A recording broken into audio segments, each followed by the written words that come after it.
В 1991 году археологи начали раскопки в Дманисе, и сначала все выглядело обычно. Древние кости, каменные орудия, следы ранних людей. Но потом из земли подняли череп, который сразу вызвал тревогу среди исследователей. Слишком странный, слишком примитивный. А затем нашли еще один, и еще. И именно тогда археологи поняли, что-то не сходится, потому что останки выглядели так, будто принадлежат совершенно разным видам людей. Один череп был ближе к более поздним Homo, другой – почти примитивный. Разница между ними казалась слишком большой. По классической модели эволюции, такие формы должны были разделять сотни тысяч лет развития, но здесь они лежали рядом, в одном и том же месте, в одном и том же слое. Как будто разные этапы человеческой эволюции внезапно смешались между собой. И самое тревожное – это было не ошибкой одиночной находки. Ученые перепроверяли раскопки снова и снова. Возраст слоя подтверждался, контекст совпадал, но проблема не исчезала. А потом появился череп D4500, и именно после этого споры вспыхнули с новой силой. Это было нечто. Маленький мозг, огромная массивная челюсть, черты, которые плохо сочетались друг с другом. Некоторые исследователи называли его одним из самых важных антропологических открытий десятилетия, потому что если все эти останки действительно принадлежат одному виду, тогда привычная схема человеческой эволюции становится менее понятной. Дальше становится еще интереснее. Исследование было опубликовано в журнале Science, и после этого началась настоящая война интерпретаций.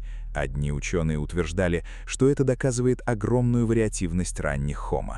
Другие считали, что под землей в Дманисе лежат следы сразу нескольких человеческих линий.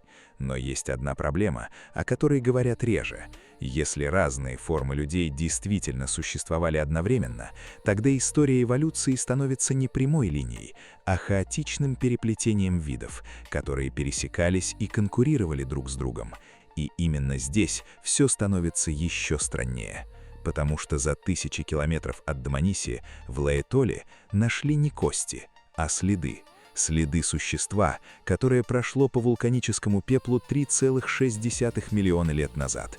И эти следы выглядели пугающе современными. Стопа, баланс, перенос веса – все напоминало походку человека намного больше, чем ожидали исследователи для такого древнего периода. Официальная версия связывает следы с австралопитекусом, но даже сегодня часть антропологов признает, биомеханика этой походки до сих пор вызывает вопросы. И если эти следы действительно настолько современны, как показывают некоторые исследования, тогда возникает главный вопрос – насколько хорошо мы вообще понимаем раннюю историю человечества? Пишите в комментариях, что вы слышали о подобных находках. Ставьте лайк, а мы продолжаем. Самое тревожное началось позже, потому что археологи стали находить не просто странные останки, а целые потерянные ветви человечества, о которых никто даже не подозревал. В 2008 году в Денисовой пещере в Сибири археолог Михаил Шуньков вместе со своей командой нашел крошечный фрагмент кости пальца, настолько маленький, что находка сначала не казалась чем-то важным. Таких костей в раскопках тысячи. Но затем ученые провели анализ ДНК, и результаты оказались настолько неожиданными, что лаборатории несколько раз перепроверяли данные. Кость принадлежала не современному человеку, не неандертальцу, а неизвестной ранее человеческой линии, получившей название денисовцы. И именно это стало главной проблемой, потому что целый вид древних людей был открыт буквально по нескольким фрагментам, без полного скелета, без точного понимания внешности, без ясного происхождения. Но дальше ситуация стала еще страннее. Анализ генома показал, что денисовцы пересекались с предками современных людей. Другими словами, человеческая история оказалась намного сложнее, чем считалось раньше. Не одна линия развития, а несколько человеческих групп, существовавших одновременно. Некоторые исчезли полностью, некоторые смешались друг с другом, а некоторые, возможно, до сих пор известны нам лишь по случайным фрагментам костей. И именно тогда археологи начали смотреть на старые находки по-другому, потому что внезапно возник вопрос, сколько еще человеческих линий мы просто не нашли. Но затем появилась еще одна находка, которая сделала ситуацию почти сюрреалистичной. В 2003 году на острове Флорес в Индонезии археологи обнаружили останки существа ростом около метра. Маленькое тело, маленький мозг. Но важно не это. Рядом лежали каменные инструменты. И это ломало прежние представления о развитии древних людей. Потому что по старой модели крупный мозг считался ключом к сложному поведению. Здесь же все выглядело иначе. Исследователи назвали новый вид Homo floresiensis, но споры не закончились до сих пор. Некоторые ученые считали, что это отдельная человеческая ветвь, другие, что это останки больных Homo sapiens.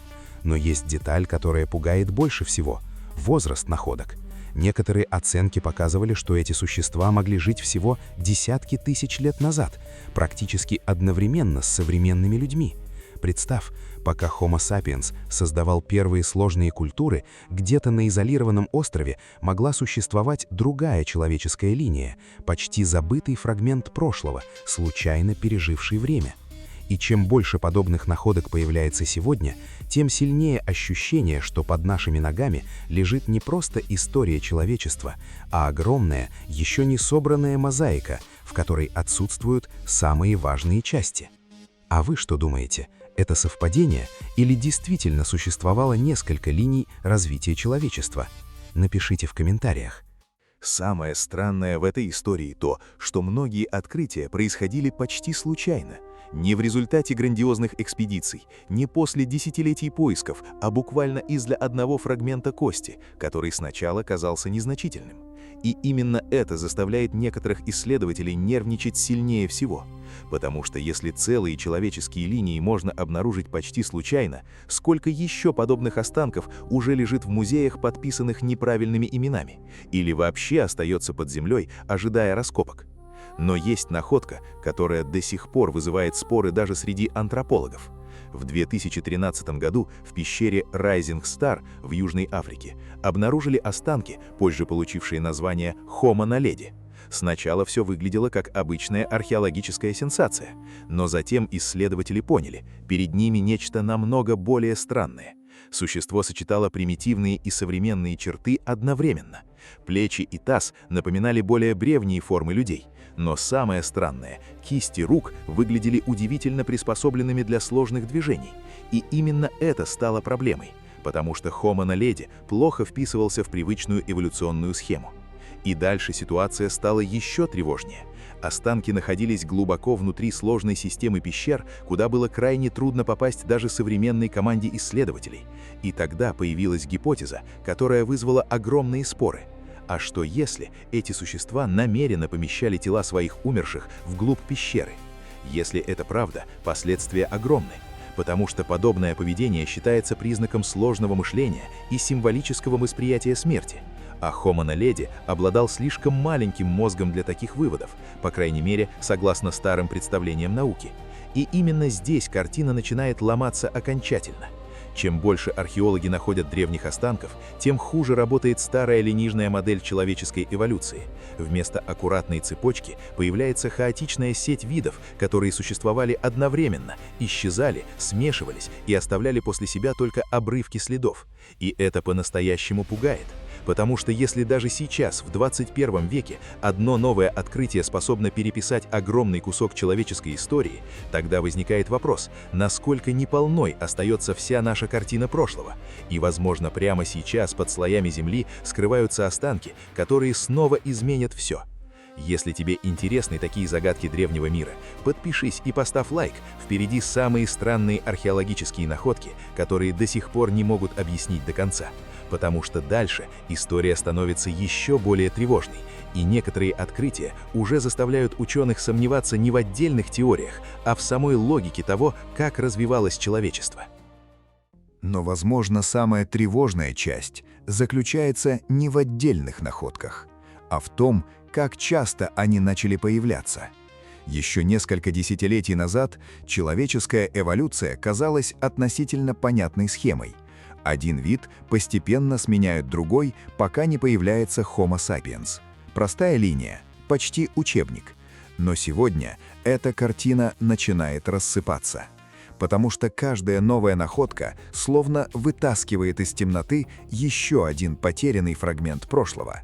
Сначала странные черепа в Дманисе, потом слишком современная походка в Лаэтоле, затем денисовцы, которых наука фактически обнаружила по одному пальцу, потом Homo floresiensis, Homo naledi. И все они существуют не как аккуратная последовательность, а как спутанный клубок человеческих линий, который становится сложнее с каждым годом. Но есть одна деталь, о которой говорят редко. Большинство этих открытий произошли совсем недавно. Это значит, что еще 100 лет назад человечество даже не подозревало о существовании целых ветвей древних людей.